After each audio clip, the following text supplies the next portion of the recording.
Ustedes ya me avisan por el chat, yo siempre leo el chat, así que cualquier indicación me la hacen llegar por ahí. Siempre estoy pendiente de eso. Y preparen también sus preguntas para el final. Al final hay un pequeño momento para que ustedes hagan sus preguntas y vayan pues preparando alguna pregunta que es de este tema y para hacer un montón de preguntas. En esta oportunidad vamos a entender la primera fase de la Guerra del Pacífico. ¿Ya? Pero vamos en orden. A ver, ¿cómo está el país? Te recuerdo que el país venía de una fuerte crisis, ¿no? Por el guano. Fue algo muy contradictorio y que no se entiende mucho. Es decir, el Perú encontró yacimientos de guano y luego de salitre. Eso servía para exportarse, ¿verdad? ¿Para qué servía el guano y el salitre? Eran buenos fertilizantes, ¿no? Para la producción agrícola. Entonces, Perú vendía a muchos países industrializados, ¿no? Como Inglaterra y Estados Unidos. Entonces, esto generó un boom exportador, ¿de acuerdo? Entonces, el pensamiento lógico, ¿cuál sería? A mayor exportación, tengo más plata, tengo más recursos, ¿cierto? Entonces, debería tener mucho más dinero.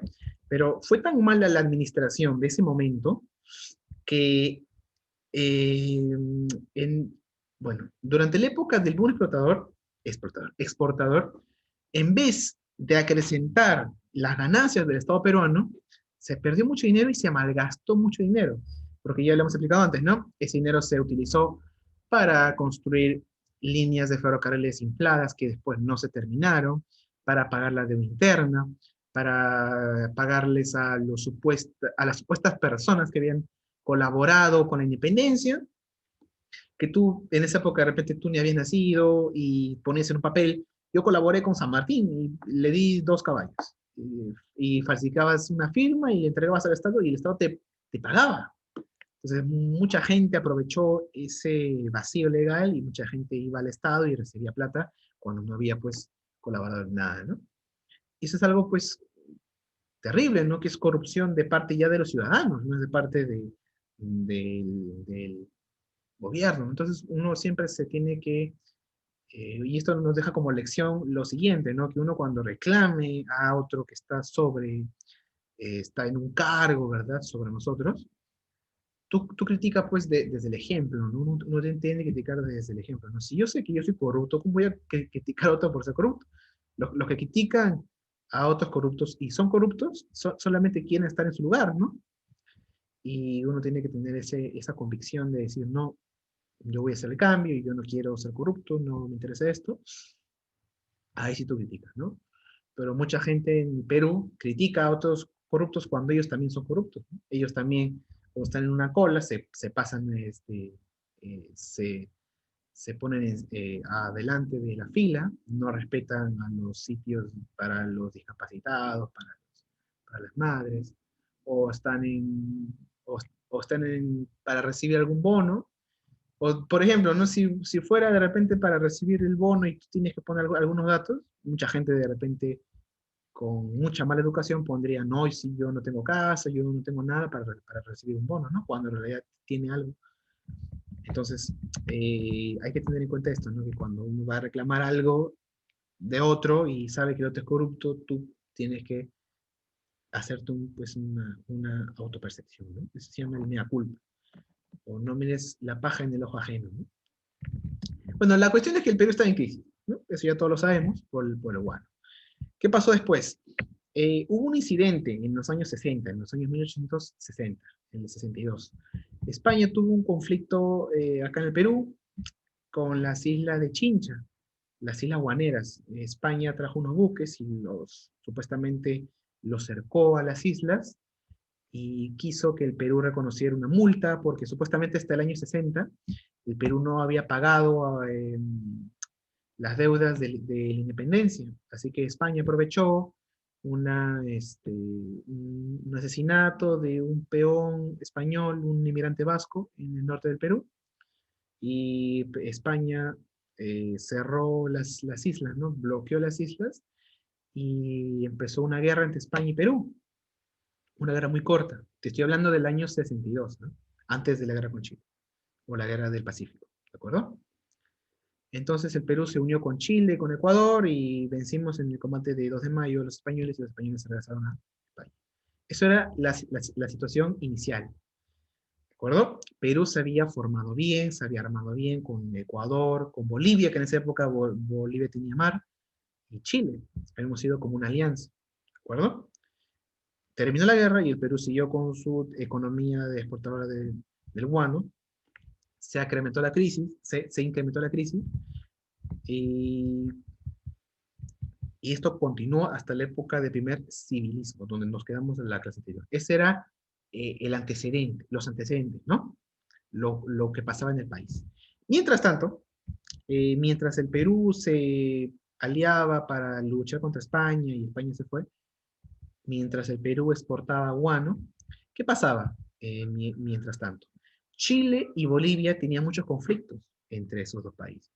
¿Por qué? Porque Chile cada vez más quería apropiarse de los recursos salitreros, sobre todo del salitre de las costas de Bolivia, ¿no? Las costas de Puerto de Antofagasta, de Cobija, ¿no? Donde había muchas reservas de salitre. La época del guano duró muy poco, porque a los pocos años se descubrió que el salitre era mucho más efectivo que el guano. Entonces, el salitre eh, tenía mucho más valor, ¿de acuerdo? Entonces, el Perú se dio cuenta que Bolivia era el país que tenía los mayores recursos en salitre, el segundo era Perú. Entonces, Chile cada vez más con sus empresas y con sus trabajadores y con sus empresas en general salitreras empezaba a exportar el salitre de Bolivia. Entonces, Chile y Bolivia llegaron a un acuerdo. Chile dijo, ¿qué te parece esto, Bolivia? Yo trabajo y exporto y exploto tus recursos y yo te pago un impuesto. A eso le dijeron, eso quedó entre Chile y Bolivia, ¿de acuerdo? Entonces Bolivia dijo, ya está bien, exporta mi recurso guanero y tú me pagas un impuesto. Entonces firmaron un pacto. En ese pacto, Bolivia no se comprometía a subir los impuestos. Ojo con eso, Bolivia no se comprometía a subir los impuestos. No, Bolivia se comprometía a no subir impuestos. Es decir, Bolivia le dijo a Chile, está bien, tú exporta y yo te voy a cobrar siempre la misma cantidad de impuestos. Ojo con eso. Entonces Chile le dijo, está bien, pero ¿qué pasaba? Chile tenía la mayor parte de empresas salitreras acá en Bolivia, bueno, en Bolivia. Entonces, Bolivia siempre había como a los ojos esto. En la política boliviana se hablaba de querer defender sus recursos, porque cada vez más el recurso del salitre se iba vendiendo con una mayor frecuencia que antes era el guano. Entonces, los dos países que tenían las mayores reservas del salitre eran Bolivia y Perú. Así que Bolivia le dijo al Perú, ¿sabes qué, Perú? Mira, nosotros dos tenemos un interés en común, que es el guano. ¿Ya? Eh, Chile se está expandiendo con su economía en los recursos del salitre. Cada vez más quiere tener más yacimientos y cada vez más quiere explotarlos. Yo ya le puse, eso dice Bolivia, ¿no? Bolivia le puso tratados para poner límites, ¿no? El límite de Bolivia y Chile llegaba en el paralelo 24. O sea, a partir de eso ya era territorio boliviano, pero los chilenos estaban ya en territorio boliviano explotando el guano. Entonces, para defender esos recursos, de los capitalistas chilenos y de los ingleses, que también eran un gran peligro, porque había muchos consignatarios, muchos empresarios ingleses, como la casa Mix o Makes, se pronuncia creo, estaban acá con muchos intereses por el guano. Entonces, Bolivia sintió esta preocupación, ¿no? De los intereses de los chilenos y de los ingleses frente a su debilidad de los bolivianos, ¿no? Al no tener una capacidad empresaria para defender sus propios recursos, ni militar. Entonces Bolivia dijo, ¿sabes qué? Perú, tú también tienes recursos del salitre, y también acá hay chilenos e ingleses. ¿Por qué no nos unimos? Eso le dijo Bolivia a Perú. ¿Por qué no nos unimos, hacemos un pacto y cualquier problema que exista posteriormente, nosotros dos ya actuamos para defender nuestro recurso, porque los dos tenemos un recurso en común, que es el salitre. Y para ponerle un pare a los inversionistas, a los empresarios chilenos, pero sobre todo ingleses. Acuérdate que en esa época, estamos en el año 1873, cuando se firmó ese tratado, y en esa época en el Perú no había carreteras, en Sudamérica no había, pues, como se conoce hoy en día, las cosas habían ferrocarriles en construcción, entonces eso era como el viejo oeste, era un terreno, pues, desértico, donde prácticamente no hay nada, ¿no? Era como irse al medio oeste, ¿no? Como en las películas, así era la ley del más fuerte. Entonces, en ese contexto, en las fronteras tan difusas, y en un territorio tan agreste, era muy complicado imponer fronteras, imponer medidas. Por eso que Bolivia buscó siempre defender sus recursos. Se unió con Perú. Y Perú le dijo, ya está bien, vamos a firmar ese pacto. Pero Perú le dijo lo siguiente a Bolivia. ¿Por qué no llevamos a Argentina también? Para que Argentina se una a nuestro pacto y ya estamos los tres países en contra de cualquier enemigo, sea Chile o sea Inglaterra. Entonces, Perú le preguntó a Argentina a ver si se quería unir en este pacto. Y Argentina dijo, no, aún no. No le interesaba este pacto. Entonces, Perú dijo, ya está bien, los dos nomás nos defienden.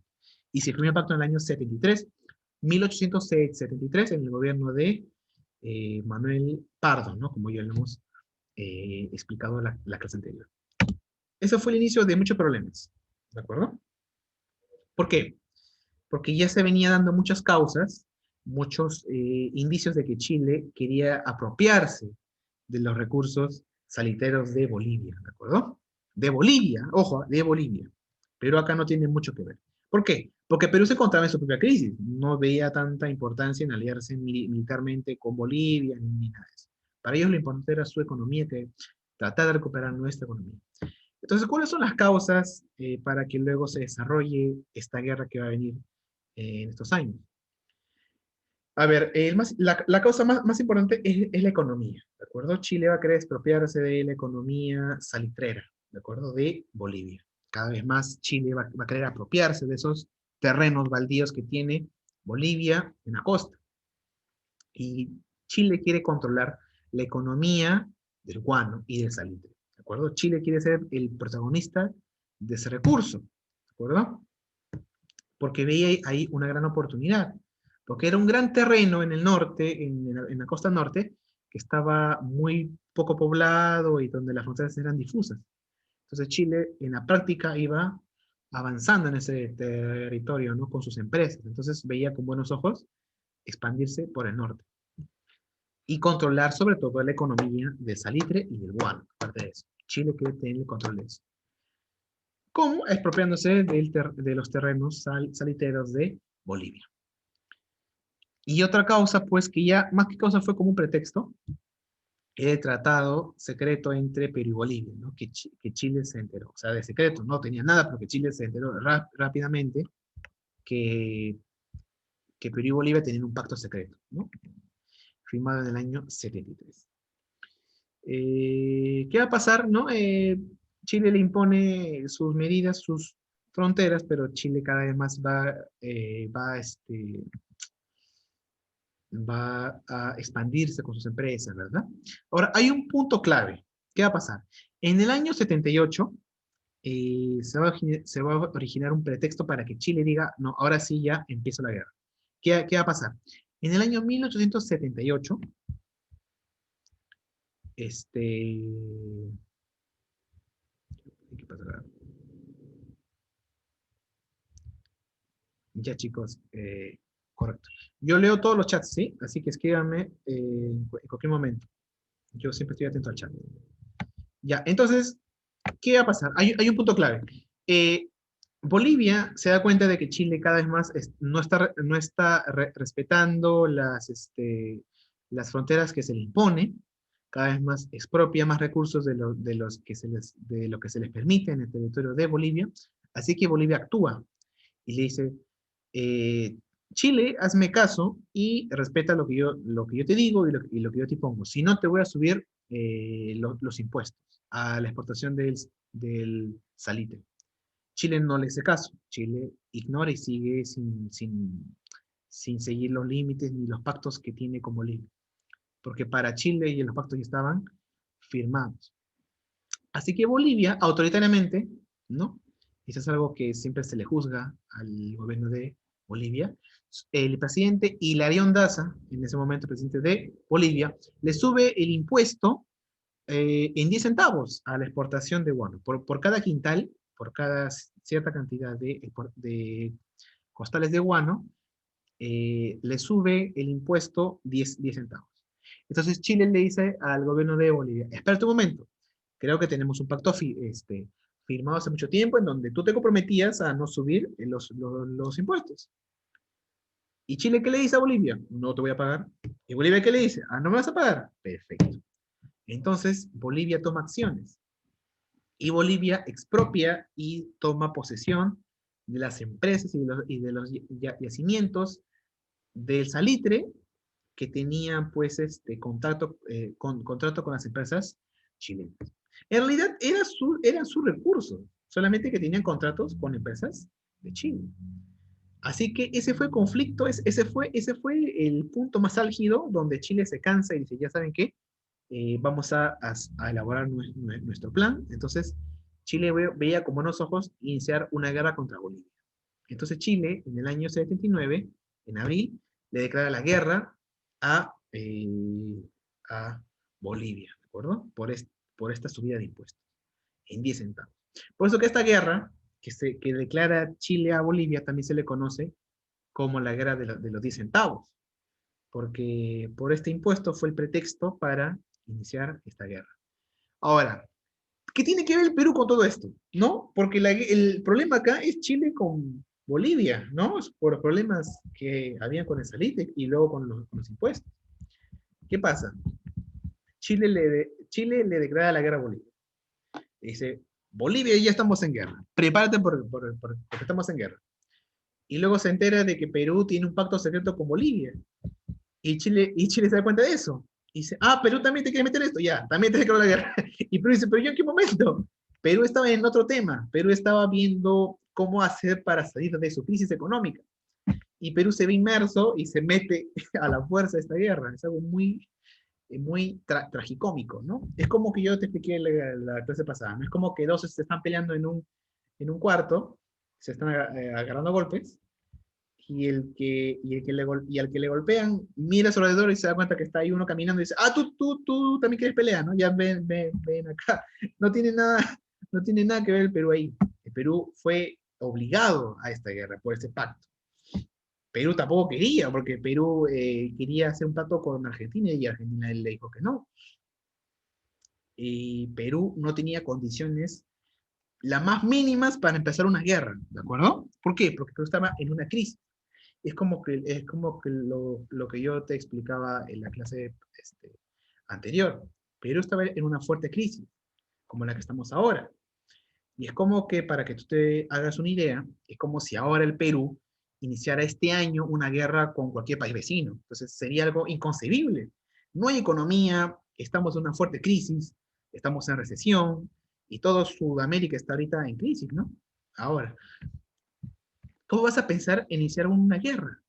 Y sobre todo cuando es algo que tú no estás interesado en eso y es algo de un conflicto entre dos. Entonces, en esas condiciones, Perú inició una guerra, se vio obligado a iniciar esta guerra, la guerra con Chile, la guerra del Pacífico. Y así en abril del año 1879 se da por iniciada la guerra del Pacífico, las que van a ser una de las guerras eh, más catastróficas que tuvo estos tres países, ¿no? Perú, Bolivia y Chile, ¿no? Más por Bolivia y Perú. Entonces Chile inicia sus acciones. Primero las acciones por mar, ¿de acuerdo? Chile trata de bloquear el puerto de la costa de Bolivia, ¿no? Como Bolivia había expropiado las empresas salitreras de Chile, Chile envió su armada a tomar posesión de esos puertos, ¿de acuerdo? Ahora, Bolivia se une, pero también el Perú es el principal enemigo del mar que tenía Chile, porque Bolivia no significaba no tenía una gran flota naval.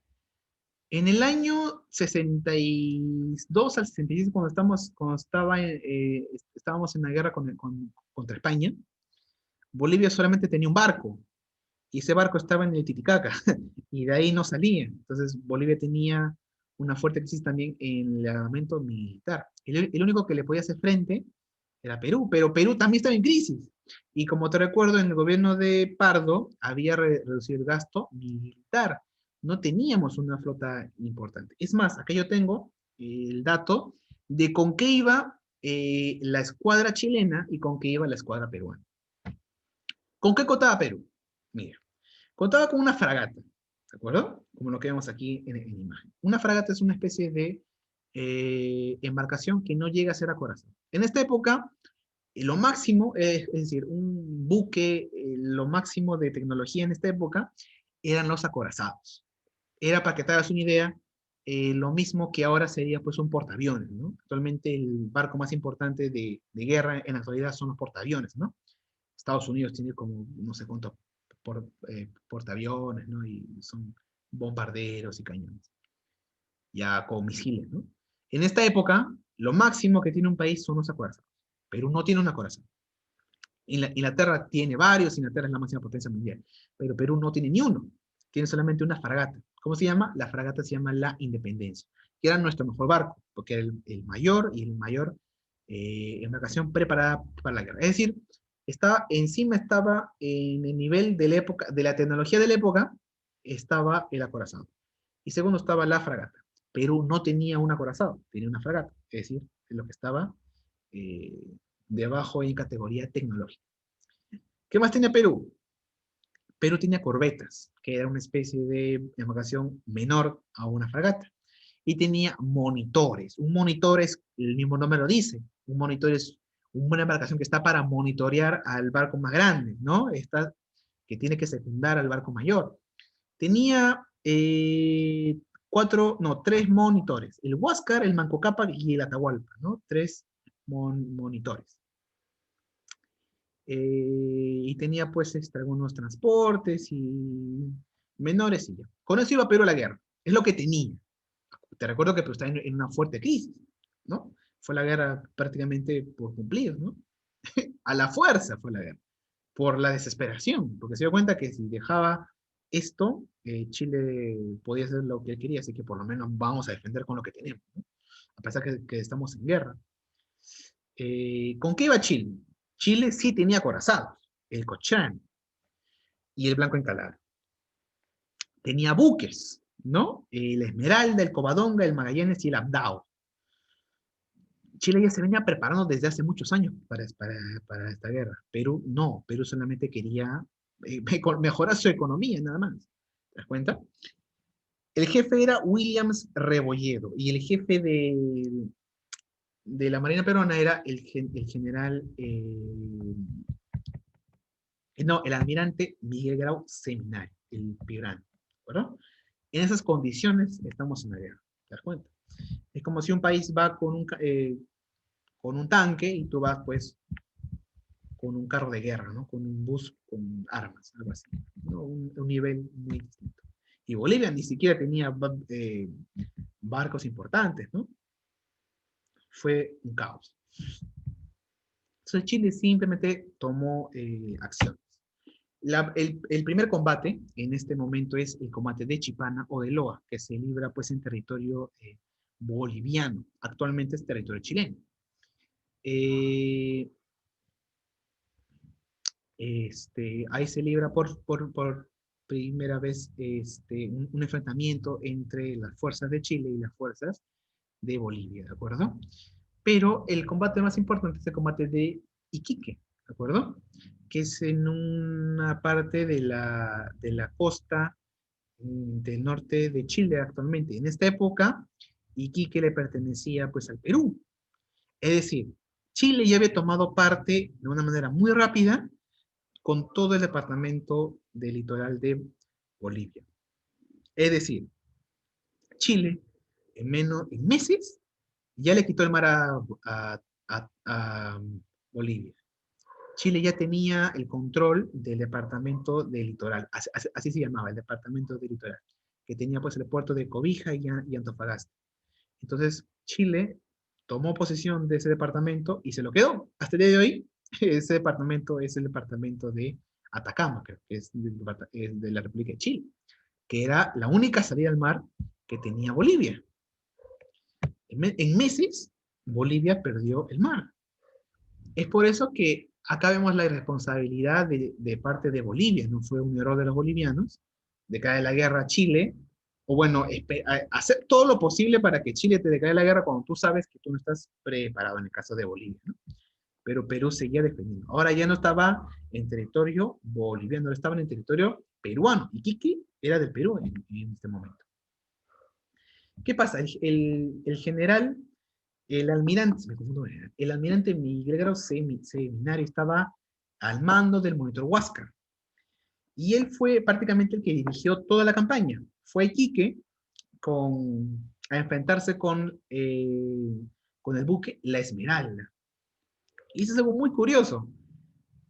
El monitor Huáscar, que era un monitor pequeño, junto con los demás, con las embarcaciones peruanas, hundió a la embarcación, al corazón, La Esmeralda. Es decir, que David le ganó a Goliat, ¿no? ¿Y qué pasa? Triunfa la Armada peruana y vence a la Armada chilena y ahí muere, es en la batalla de Iquique, donde fallece el general Arturo Prat. Que Arturo Prat es el máximo héroe de la aviación, de la Armada Naval en Chile, ¿no? Arturo Prat es muy reconocido en Chile por ser un héroe de la guerra, por haber dado su vida pues, para defenderlo porque estaba atacando. O dio por su vida por Chile, ¿no? Era un hombre muy valiente y muy aguerrido. Incluso el mismo Grau, cuando se vence a la Armada chilena, cuando se vence a la Esmeralda, al acorazado, Miguel Grau se da cuenta de que ha vencido al general de Chile, ¿no? Al general Arturo Prat, el cual él admiraba mucho. ¿Y qué hace Miguel Grau? Deja atrás todos los rencores de la guerra y se da cuenta que primero está el lado humano. Y Miguel Grau Seminario le envía los restos mortales y también le envía los restos de su armamento y su espada con una carta a su viuda. Y su viuda le cuenta la admiración que Grau tenía por Prat y le cuenta la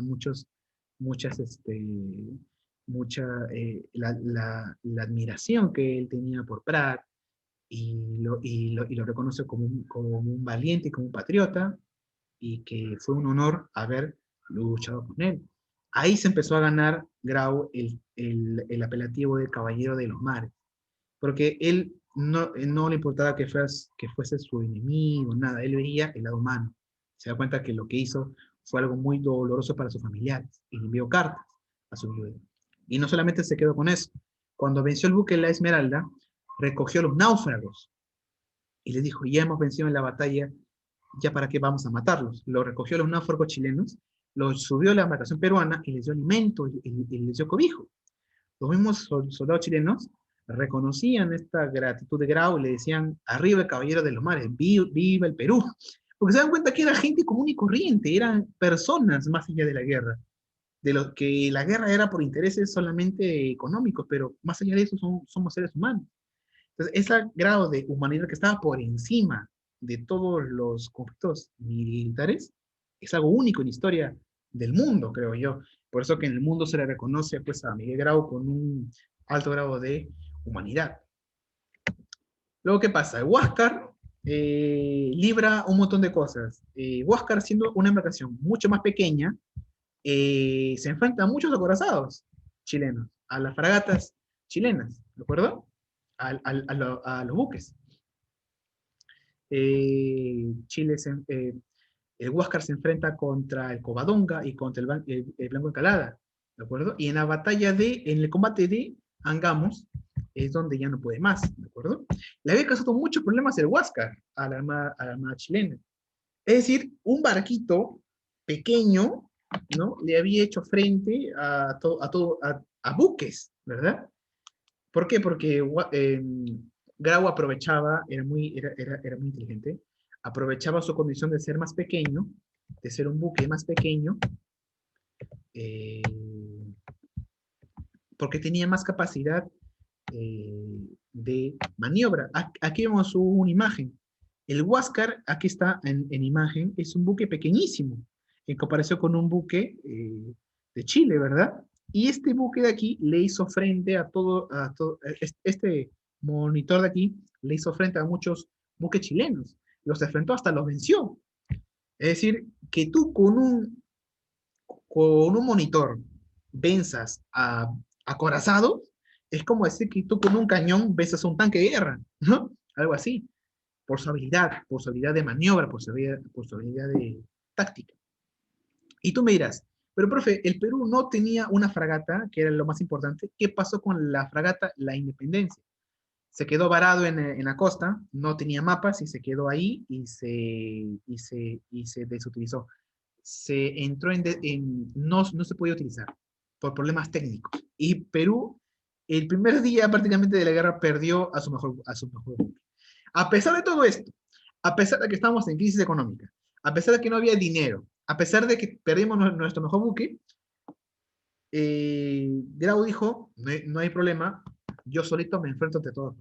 Eso, si no es valentía, ya no sé qué cosa es, ¿no? Se enfrentó con todos y le causó muchos problemas, hundió muchos buques. El Huáscar. El Huáscar pequeñito le hizo muchos problemas a toda la Armada chilena. Pero esto llegó a su fin en el combate de Angamos.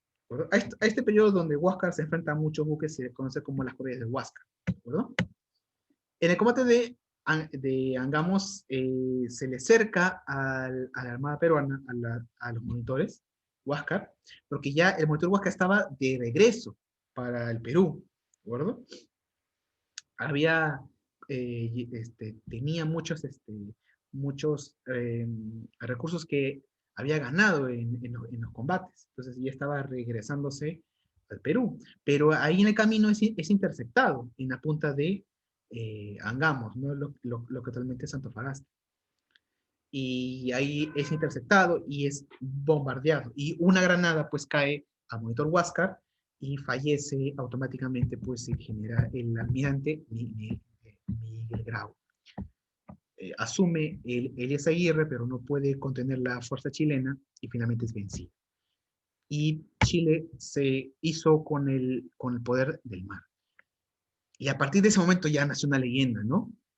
La leyenda, pues, de Miguel Grau, el más grande caballero de los mares, de la historia de la guerra mundial, ¿verdad? De la aviación, sí, con la aviación, de la Marina Mundial, ¿no? Su nivel de humanidad estaba por encima de cualquiera de esa época. Después de él ya se empezó a considerar los crímenes de guerra, se empezó a replantearse muchas cosas en las guerras internacionales. A partir de él empezó a primar la humanidad frente a los crímenes de la guerra, cosa que se le reconoce bastante y quedó como una leyenda, ¿no? Para, para el Perú. Más de él y más de qué pasó después con la guerra, vamos a hablarlos vamos a terminarlo la próxima semana. Queda 1 minuto con 39 segundos. Si hay preguntas, háganlas ahora, chicos. Queda 1 minuto con 30 segundos. ¿Preguntas? Profe, disculpe, Sí. cuando se refieren a recursos salibres, ¿a qué se refiere? Allá el salitre, los recursos salitreros. Ajá, exacto. El salitre es como una especie de la sal del mar cuando se condensa, empieza a hacerse como una masa. Esa masa es el salitre. Se encuentra en las costas desérticas, ¿no? De lo que era Bolivia y lo que es la costa peruana. Te has dado cuenta que la costa peruana es muy desértica, ¿verdad? Entonces, como está la presencia del mar, más las sales del mar, más la erosión, bueno, ocasiona que se forme el salitre, que es un mineral, es una especie de sustrato, es como un mineral que sirve ¿para qué? Para el abono. Es una fuente importante para los cultivos y para el abono. Entonces, eso se recogía del mar y se vendía a, a las empresas de Estados Unidos y de Inglaterra como fertilizante. Por eso que era un gran recurso, porque se vendía como fertilizante. ¿De acuerdo? Esos son los recursos salitreros. Y por eso se comenzó la guerra, ¿no? Muy buena tu pregunta. ¿Hay preguntas más para terminar? ¿Más preguntas para terminar? Quedan